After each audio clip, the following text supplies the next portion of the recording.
Hey, what's up you guys? It is Haley here with Should You Buy It? And we are here for another First Impression Friday. And this week we are going to be testing out the Up and Up Super Blender latex foam. This is the Target or Up and Up brand of the Beautyblender. This was $5.99 at my Target. And I thought I would try one of these before I actually shelled out the money and got a real beauty blender just to see if it would work. So we are going to try this today. We will be trying it on my concealer that I normally use and my liquid foundation that I normally use. At first feel, it does seem kind of stiff and hard. The pores, if you can see them, are not that big, which could be a good and a bad thing. So yeah. I've read online this is mostly for the concealer part, so you can get right underneath your eye, and that's to mostly blend.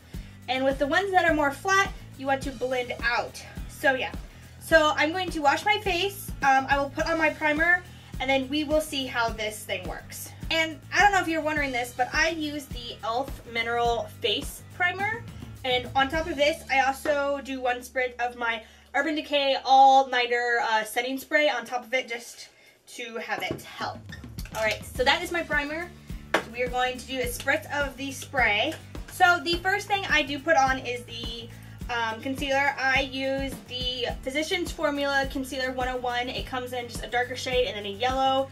And I of course use the yellow because I am pale and the darker shade seems too dark for my skin.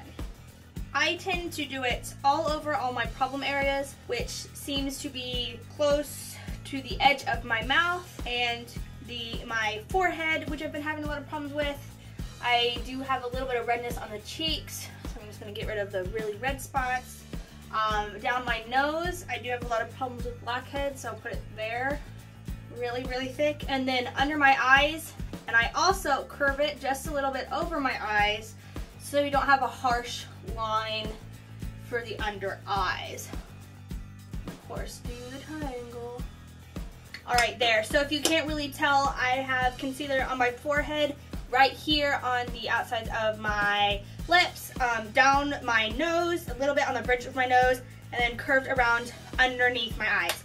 So we are going to try this with the concealer on the pointed side and see exactly how this blends out.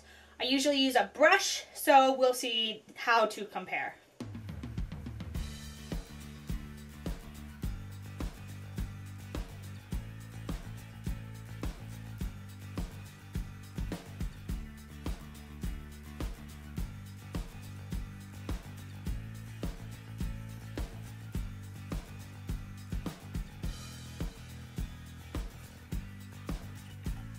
Alright, so I have all of my concealer blended in with my skin, and just looking at it compared to my brush, this cuts down probably about half the time that it does for a brush, and with a brush you still have to wash it, so you still have to wash this. But it seems like it does blend better. Now I do still have some trouble spots, obviously, that I will go over with some more liquid foundation, and we will see that as well. So I'm going to put on some setting powder, so we can put the liquid foundation on it and it won't mix. And for setting powder, I do use the Bare Minerals Mineral Veil. I got it in a Christmas pack past this last Christmas or Black Friday, and it really does work really well. So, and then I just use a kabuki brush that I got at my local boutique to put it on.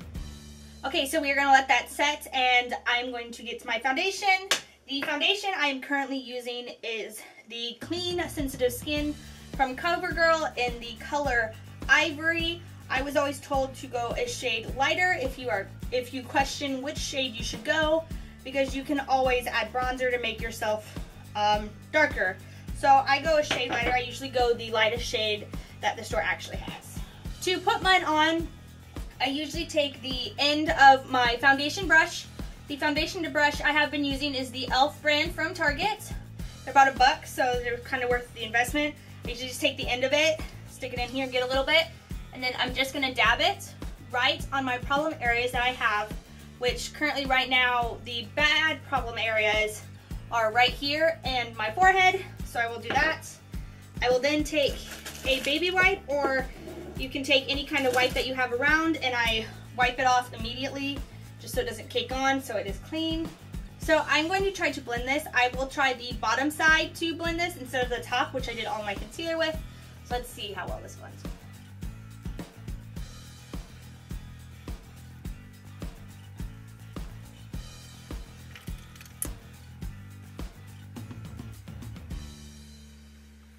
Okay, so I have done the bottom side with the top, and I did learn that it more takes the makeup off than it does blend it, but the pointy part of it actually works very well. So to wash your Beauty Blender, they say you can just wash it in regular soap and water and then let it dry overnight essentially.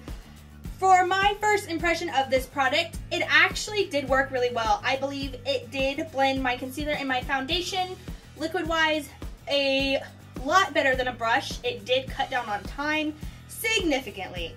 So if you are looking in the market for a Beauty Blender but you don't want to spend the 20 bucks on the regular one, or even 10 on one of the so-called knockoffs or just the other brand ones, I highly suggest going to your Target, getting one of these. They're usually next to the e.l.f. products or just with the Up and Up brand cosmetics, and getting one of these. 6 bucks isn't that big of an investment if it does not work out for you. And just to let you know, they are made of latex, so if you do have an allergy to latex, just beware. It does say it on the front of the package, just if you forget.